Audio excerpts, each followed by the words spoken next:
Okay, let's talk about the fun stuff. So the most I've ever made for a single brand post is $25,000. And the most I've ever made for a brand campaign, that's consisting of a set of deliverables such as videos and stories. But that was $150,000.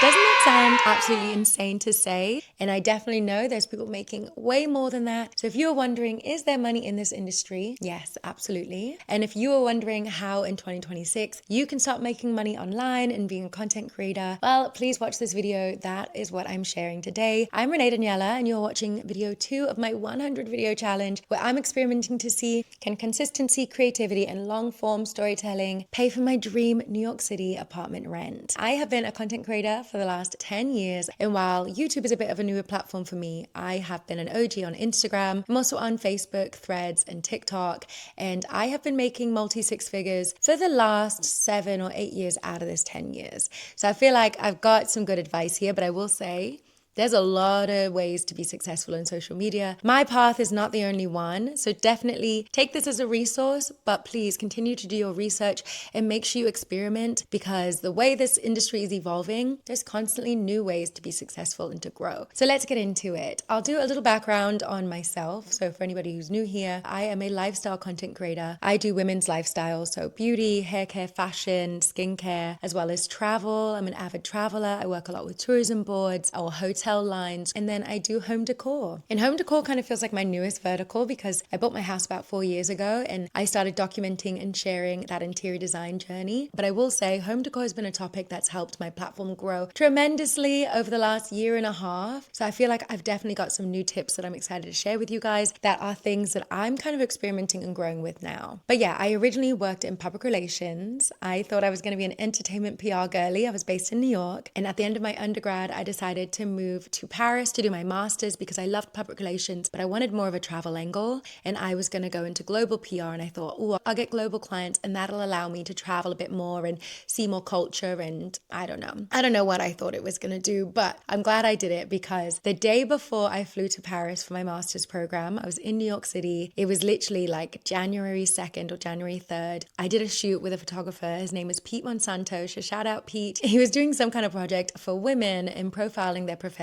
So as somebody in public relations, he was like, oh, I'd love to do a photo shoot for you and, ask some questions about how you got into your industry and that kind of thing. So we did this shoot. I did my own makeup. I had a curly blonde afro and I had this cute BCBG coat. Well, when he posted these photos, they pretty much went early days Instagram viral. And that was the first time that I started gaining followers who weren't, my small circle of friends. So that photo shoot ended up getting picked up on a lot of natural hair platforms. There was this massive natural hair movement. I literally had written my thesis for my master's program about the use of social media to support the natural hair movement, because honestly, it was so big. So any of my girlies who have been around since then, or if you just remember that OG time online where we were just all thriving. There were a ton of natural hair events and festivals popping up and conferences. And yeah, it was honestly this beautiful sisterhood. But yeah, that was my introduction to growing online. And because I had this new audience developing around natural hair, and with my knowledge in public relations, I just started continuing to post curly hair content, curly hair photos. Like at the time, Instagram was still just a photo app. They would get reposted, my audience would grow. And I just continued that process, growing my platform while I was in my master's program. But I didn't have any kind of intention behind what I would use the platform for. It was simply this beautiful community of women supporting the natural hair movement and encouraging one another. And I just enjoyed being a part of that. But while in my master's program, one of my courses required you to make a blog. And I decided to make it about curly hair, since that topic was most popular on my Instagram. And I thought, oh, that'll be easy to write about. And, maybe I'll be able to supply some content that people are interested in reading that'll help educate or inspire. Well, in addition to this particular class, I was also in a fashion class. I was living in Paris and it was fashion week. And because it was a fashion class, they were encouraging you, if you had a blog, they said, leverage your blog to get access to fashion week shows. And this is a decade ago. So yes, blogging was pretty established, but being an influencer or a content creator, that wasn't even a term that was around. So I was leveraging my blog to get access to fashion week shows, which eventually evolved into event invites,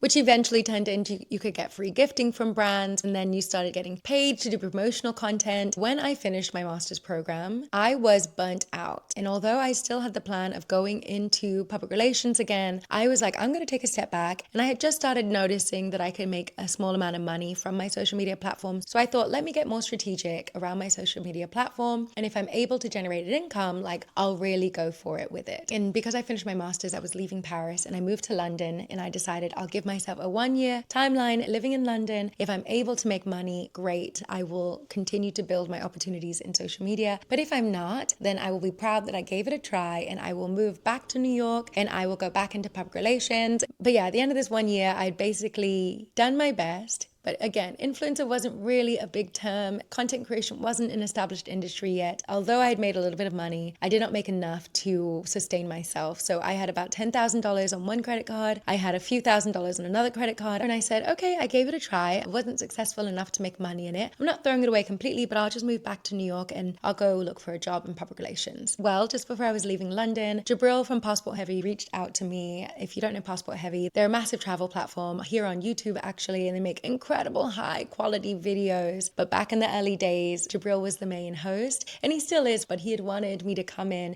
and help support making video content that would be catered more towards a female audience or a female voice. And I was like, yeah, absolutely. So I moved to Colombia and I lived there for about 6 months, and I worked with him and the team, and we did some fabulous videos profiling travel around Colombia. And then eventually I did some content for Japan, and we've been to quite a few different places. We've done Paris, we've done London. But yeah, I did about 6 months living out there, and in that time period, one, I was making money from being a co-host on Passport Heavy, and I was able to pay off all of my debt. And then two, when I got back to the US after that opportunity, influencer was a term. Content creation was an actual valid industry, and brands now had budgets. So before, you would reach out and brands would be like, why would I pay you? Now brands are reaching out to me directly. And so the story continued. That was about 2017. So fast forward to now, I have continued to grow all my social media platforms. The industry itself has expanded to just beyond our wildest dreams. It's a multi-billion-dollar industry. Yeah, that brings us to now. I hope I'm able to edit this story down and that I didn't lose you guys along the way. But yeah, that brings us to 2026. Whew.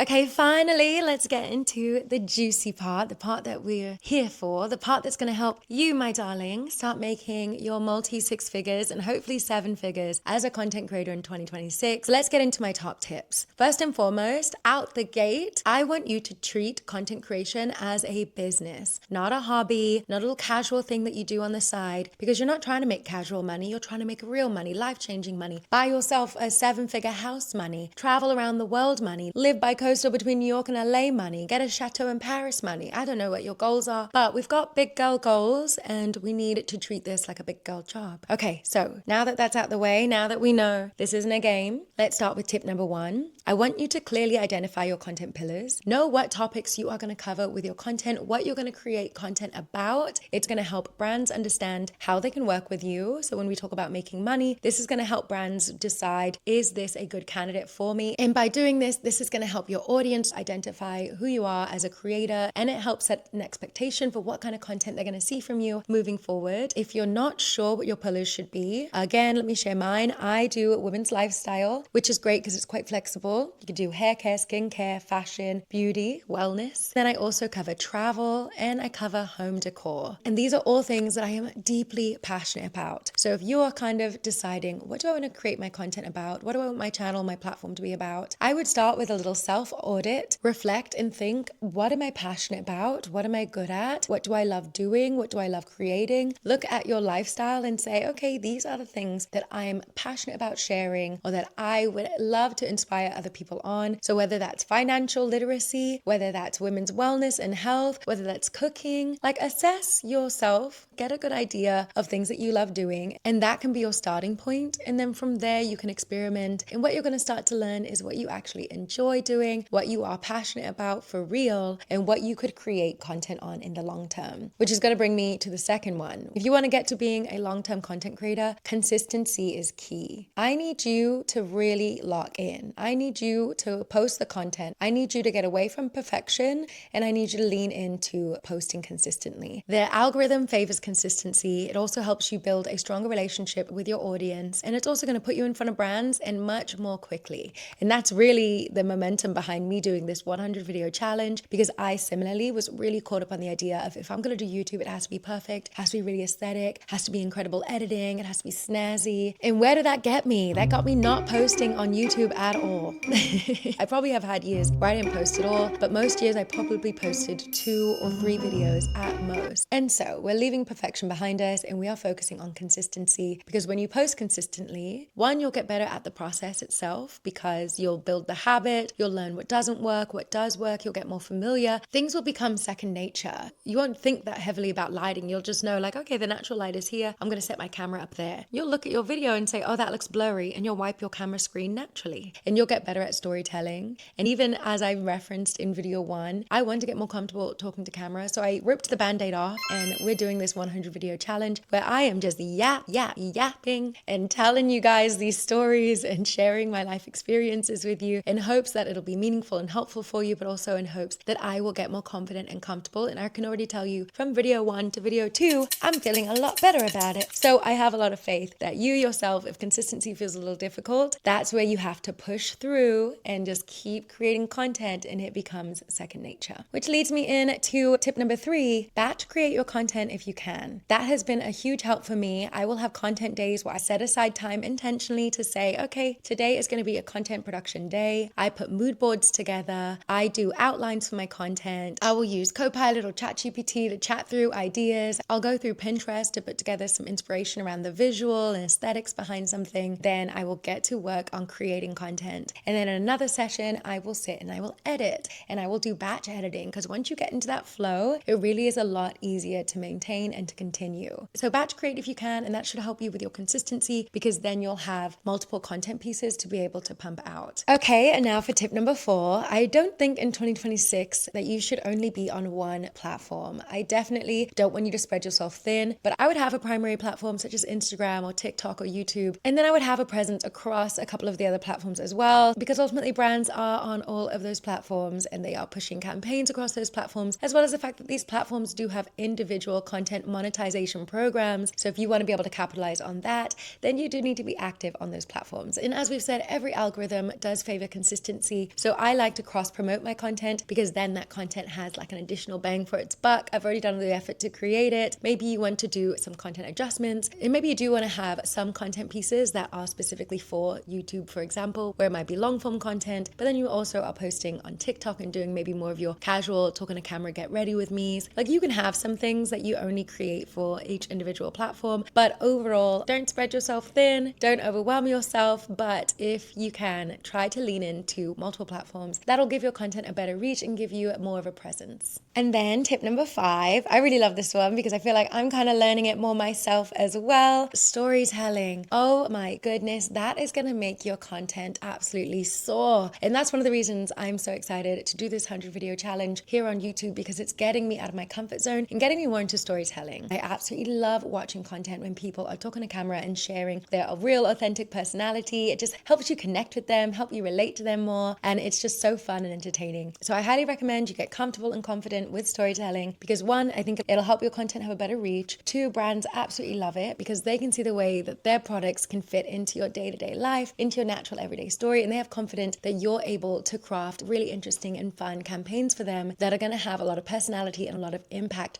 and that are going to come across way more authentic than just simply having text on screen or putting an audio track behind your visuals. So yeah, guys, we're going to have to get out of our comfort zone, and we're going to have to start telling stories in 2026. And for tip number 6, I want you to do your research. Like I said, we're treating this like a business, okay? There's nothing casual here anymore. We are being really intentional. We have a strategy. So I want you to do your research, as in I want you to look at your analytics. I want you to review it from whether it's on Instagram, and you can look at your reels and check your analytics, see which videos have the most reach, which are getting the most views, look and see which videos are giving more followers, and then take that information and apply it to your content strategy as you move forward. So if you see certain content styles doing better, continue to recreate those. If you see ones that are not doing so well, assess them, see the ways that you could have done it differently. Also, maybe you want to take content and you want to change the trending audio to it. Maybe you want to put a different text on screen and see see if that improves the content reach. You really want to experiment and research and keep trying until you start to see what works for you. And then additionally, I want you to research different content styles. So when you come across successful videos, look at the elements in that video and see if there are things that you can apply to your content. I actually did that strategy when I was doing my home decor content because that was a newer content category for me. And quite honestly, when I first started posting content about my house, I wasn't getting a lot of views, I wasn't getting a lot of reach, I wasn't gaining new followers. If anything, sometimes I would post content and I would lose followers, and I'm just like, what am I doing wrong? And one of the things I started doing is I would come across different home content creators or interior design content creators, and if I see that they had viral content, I would look at that content, do a little assessment, do a little research, see what elements were in that video that I might be able to apply to my editing style. And once I started to do that, I saw a huge difference in my content reach. I was going from my videos getting 20 to 30,000 views and losing followers to some of my home content videos getting millions of views and landing me like 15, 18, 20,000 new followers from those individual videos. If you're seeing content styles that you're inspired by, try to apply those to your videos. If you're seeing any content trends that you feel like you can apply to your content pillars, please absolutely give them a try, because some of those types of videos where I'm like, I don't know if this is going to do well at all, that'll end up being 400, 500, 600,000 views. And one final thing on research is when I've come across content that has like a really fun or engaging audio, if I find a way for that audio to be repurposed for my interior design or my fashion or my get rid of me content, I will. And I have found those videos do really well. So honestly, you just have to do your research and do some trial and error, and you will find some content strategies that work that'll help you grow so much faster. And obviously, the more your platforms grow, the more visibility you'll have, so the more brands will come across your platform. And also, the larger your platforms grow, the more you're able to charge for your brand campaigns. Okay, and that brings us to tip number 7, and this will be the final one of this particular video. And quite honestly, I could do an entire separate video on this, but pitching brands. That is something I preach about because it's such a great way for you to get in front of brands who may not know that you exist.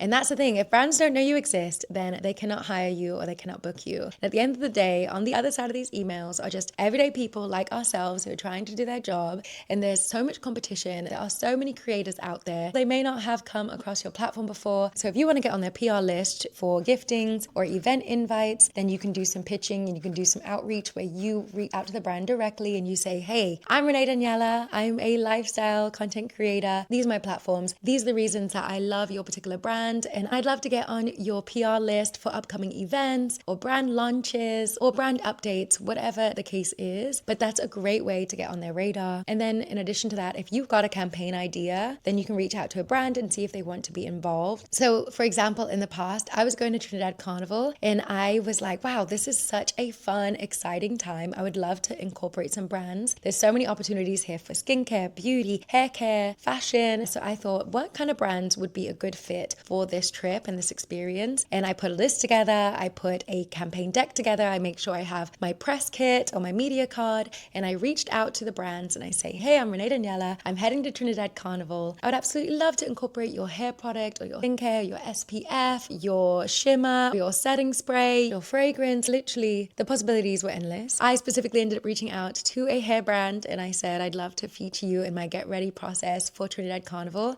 And they decided that that was a fun campaign idea and they'd love to be a part of it. They were able to come up with a budget. So now I was going on this trip already, but now I'm able to make a paid opportunity out of it. It ended up being that I worked with that brand for an additional 3 years after that, making over 6 figures if you combine the various campaigns that we did. And all that was because I reached out to this brand myself. And so that is just one example of the way that you can leverage pitching, but there's so many other opportunities. If you have any questions about pitching brands, leave those in the caption because I can do an entirely separate video on that topic alone, because there's really so much potential there for you to get on brands' radars, get the invitations to their events, get on their PR lists, receive their giftings, so that then you can organically create content with their products, which might eventually turn into paid content opportunities. And I'll leave you with this. When I started with my home decor journey, again, I wasn't really a home decor girly, but the more I started posting home decor, I then started pitching and reaching out to interior design and home decor brands, such as furniture brands, murals, paint, kitchen appliances, pots and pans. Like I just started reaching out to all different types of brands, and I ended up tallying up all the things that I was able to get sent to me from pitching, and it was over $50,000 worth of home decor products and furniture and paint and things, which saved me money in the end. And then from there, I was also able to generate paid opportunities once brands were seeing the organic content I was posting. Whew, I feel like that was such a mouthful. Oh my goodness. But I really, truly hope that these tips help you guys establish yourselves as a creator in 2026, that you can clearly see the opportunities that are in this space. You've got your homework ahead of you. So until tomorrow, until my next video, make sure you like, subscribe, and turn my notifications on, and I will talk to you then. Mwah.